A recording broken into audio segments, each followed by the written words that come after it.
जय हिंद दोस्तों।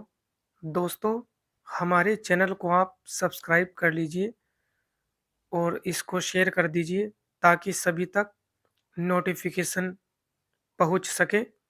Dictation start होगी 5 सेकंड बाद। Ready, start. बहनों, भारतीय स्त्री जाति की प्राचीन गौरव, गरिमा एवं उच्च परंपराओं को ध्यान में रखकर न केवल आपको शिक्षित होना है बल्कि शिक्षा समाप्त करने के पश्चात पुरुषों के साथ सहगामिनी बनकर आपको सब दिशाओं में कदम बढ़ाना है। स्वतंत्रता प्राप्ति के बाद अब राष्ट्र के नवनिर्माण के कार्य में आपको भी उचित रीति से भाग लेना चाहिए। यह सब तभी संभव हो सकता है जब हम वर्तमान शिक्षा पद्धति की कमियों एवं दोषों को दूर कर उसको अपने अनुकूल एवं उपयोगी बना सकेंगे। इस संबंध में भी देश में परस्पर विरोधी विचारधाराएं प्रचलित हैं।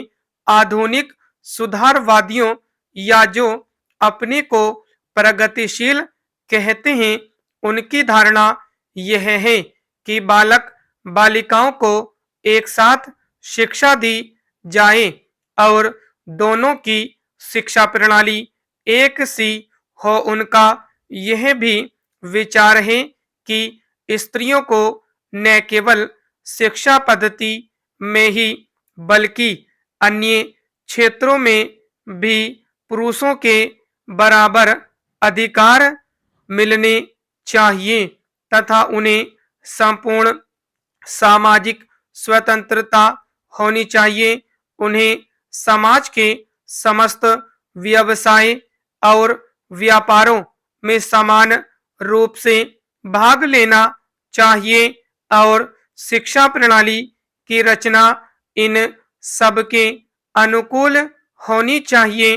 दूसरी ओर कट्टरपंथियों के विचार इनके विपरीत हैं। इस प्रकार स्त्री शिक्षा और अन्य बातों के संबंध में हमारे देश में वर्तमान समय में परस्पर विरोधी विचारधाराएं प्रचलित हैं। इन दोनों में से कौन सी विचारधारा उपयुक्त हो सकती है और किसके द्वारा हमारी संस्कृति एवं सभ्यता फल फूल सकती है, इस पर हमें ध्यान देना आवश्यक है। जहां तक मेरा अपना विचार है, मैं समझता हूं कि हमारे लिए इन दोनों के बीच के मार्ग को अपनाना श्रेयस्कर होगा। पैराचेंज वर्तमान शिक्षा पद्धति के आदर्श एवं उद्देश्यों में जो दोष पाए जाते हैं, उनके अतिरिक्त वह बहुत महंगी सिद्ध हो रही है। प्रतिवर्ष हम अपने शिक्षालयों द्वारा हजारों विद्यार्थियों को तैयार करते हैं, जिनमें से बहुतों को नौकरियां न मिलने पर जीविका चलाना बहुत कठिन हो जाता है। इस प्रकार हम अपने शिक्षालयों द्वारा जहां काफी संख्या में विद्यार्थी बेकार तैयार होते देखते हैं, वहां फैशन परस्त भी तैयार होते देखते हैं।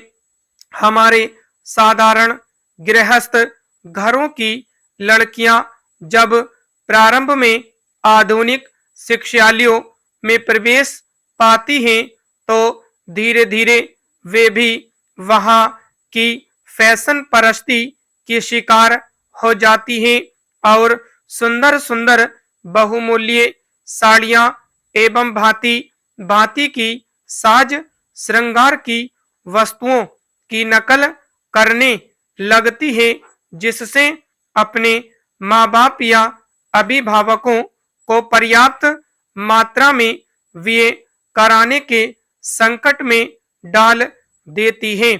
ऐसे शिक्षा प्राप्त कर जब वे स्कूल या कॉलेज छोड़कर जाती हैं, तो उनका जीवन भार स्वरूप होने का भय रहता है, क्योंकि जीवन के कार्यक्षेत्र में वह अपव्यय शिक्षा पद्धति धनोपार्जन के उपयुक्त सिद्ध नहीं हो सकती।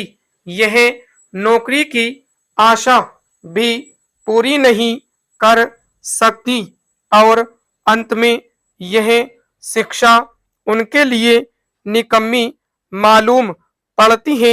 इसलिए हमें सचेत होकर सोचना है कि क्या वर्तमान शिक्षा पद्धति ही हमारे लिए उपयुक्त है।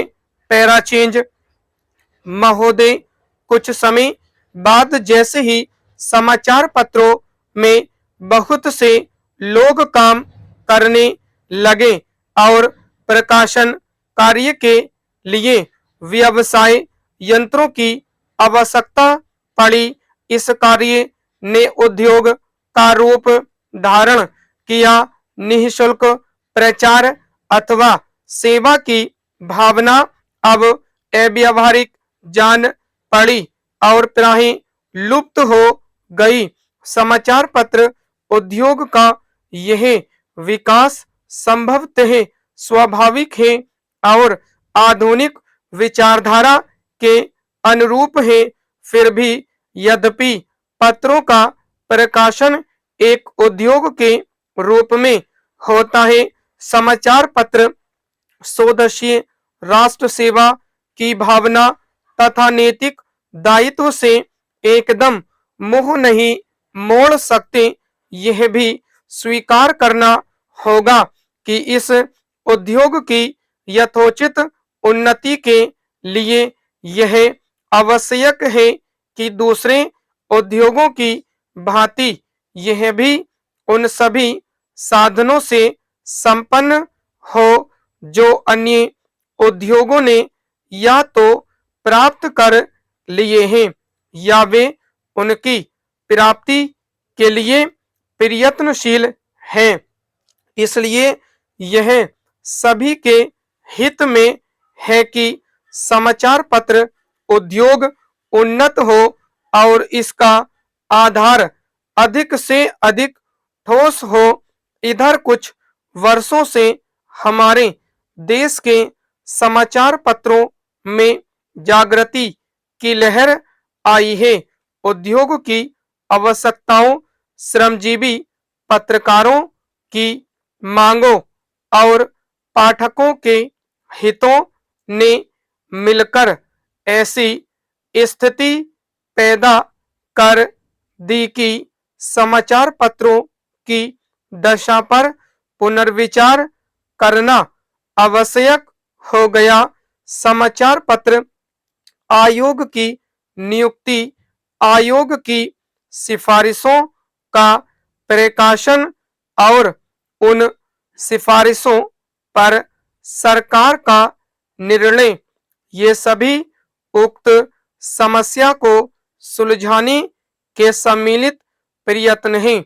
मैं आशा करता हूं कि इन प्रयत्नों द्वारा समस्या का समाधान हो सकेगा, समाचार पत्र उन्नत होंगे और इस उद्योग में कार्य करने वाले सभी लोगों को संतुष्ट किया जा सकेगा। मैं जानता हूं कि यह सब कहना सरल दिखाई देता है, किंतु व्यवहार में लाना बहुत कठिन होता है। परंतु मुझे सुशिक्षित श्रोताओं से यह कहने की आवश्यकता नहीं कि मानवीय गतिविधि के सभी क्षेत्रों में, चाहे वह राजनीति, उद्योग अथवा प्रशासन का क्षेत्र हो, विभिन्न हितों और विचारों में सहयोग की भावना से राष्ट्र तथा समाज के हितों को सामने रखकर सामंजस्य स्थापित करने का प्रयास आवश्यक है। स्टॉप।